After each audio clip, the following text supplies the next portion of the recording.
PCOD and infertility. And this is a sensitive topic, and I'm sure many queries I'm getting about this issue. So I thought of talking, and it will be lengthy. I want you to listen completely. I'm Dr. Akhila Joshi, lifestyle management and obesity specialist. Now I want to show you something. I want to show you some example of a case. I don't reveal her name first. Okay. See, the case had come to me with the infertility issue. She had been to IUI treatment, and she had been to IVF also, which is failed IVF. I hope you can see there. And then she was trying since she was married for almost 5 years, and she was trying since 4 years, couldn't conceive. And then she had come to me at the last with all the reports. And when I go through her report, when I go through her lifestyle, and then I found out there was some issue with her lifestyle. And then we treated around 4 to 5 months, and then she had come with a PCOS issue. She had come with the infertility, as I said, and she was obese. She was on an overweight side. And then we treated her for 5 months, and then you can see the magic happened, that she conceived naturally. She conceived naturally, and now she delivered a baby already. I'm very happy for her. So why did I show this? What is the reason I'm showing the case?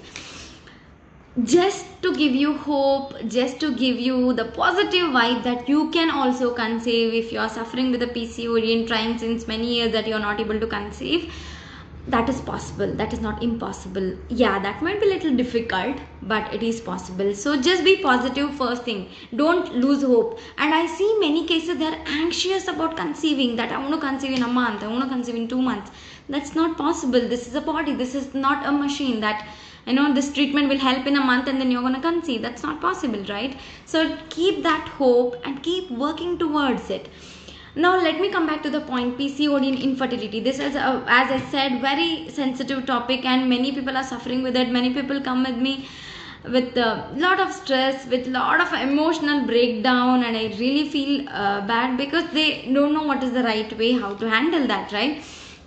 Now when we think about PCOS and infertility issue, that might be because of the hormonal imbalance. See, just imagine in a normal case what happens. The hormones tells your ovaries to release eggs.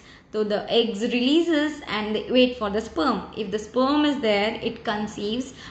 You conceive naturally, and if there is no sperm, and then it comes out as a periods, or with a lining of the uterus, it comes as a periods. That is one thing.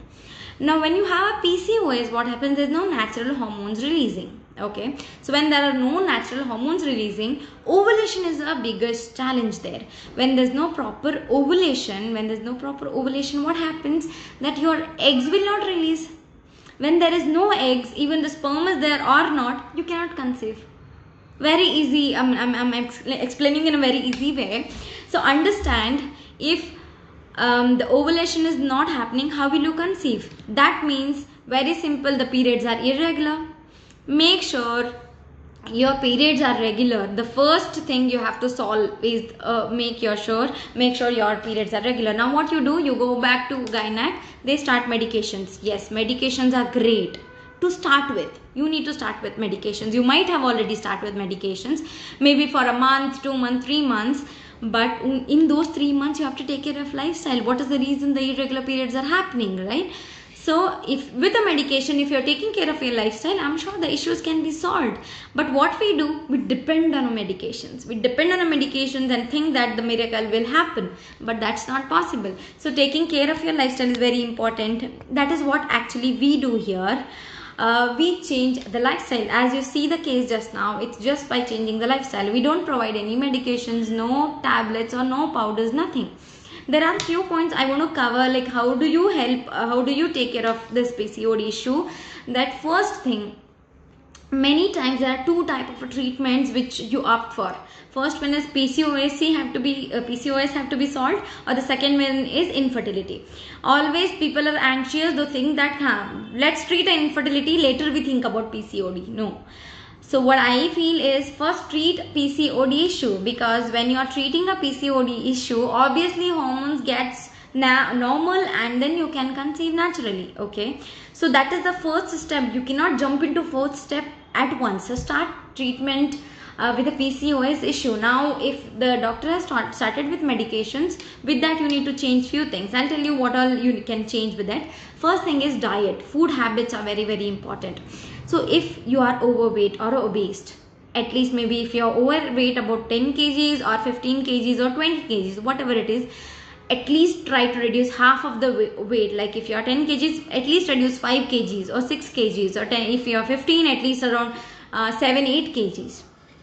If you reduce weight, the hormones start working better because you reduce your fat percentage. Now don't look for a weight loss, shortcut weight loss. Again, many people do that, having some powders or looking for too extreme diets, that just a juice diet, or avoid every nutrient. Don't do that. You need every nutrient possible, but you make sure you find out some expert who can help you in this. That's very important. Don't listen to your friends, family, that they did so and so for a weight loss. Never do that. Go for an expert who can help you in a right way to lose weight, because when you have a PCOS, it's a slight complicated situation that you should not look for a shortcut. Okay, second thing is physically active. As I always say, genetically we are born being active. We are physically, we should be active all the time, but nowadays we are becoming lazy. We have a sitting jobs. We always sit for at least 8-9 hours. That's okay, fine, we cannot change all those things, but being physically active for an hour, very, very important when you have a PCOS or when you are suffering with the infertility, because physically being active so that your muscles are working properly, your nutrition absorption is better. When all is happening, the hormones get solved, the hormones can work properly. Okay, so first one is food habits. If you're overweight, take care of it. The second one is being physically active. Third one is using too much of a phone or a laptop, that also affects in hormonal imbalance. So try to use less, especially in a bedtime. Don't be with a mobile in a bedtime. Try to reduce using your phone, especially when you go to bed, right? Try to reduce it so that your hormones working properly. And the stress level, we take stress for small things nowadays, so that also is very important. Do some asana, do some pranayamas. When you start doing it, the issues can be solved. 4 things remember: diet, reduce your weight, being physically active, and stop using too much of gadgets, mobile, laptop and all, and then reduce your stress level. If you are taking care of these issues, the problem can be solved. If you have many issues, please come back, contact us. We'll surely help you in these points. Okay, we provide all these things, but being with a dedication, consistency, patience will 100% give you result. Keep that hope. You can also conceive. There's no problem with it. Just see which way you have to do it. Thank you.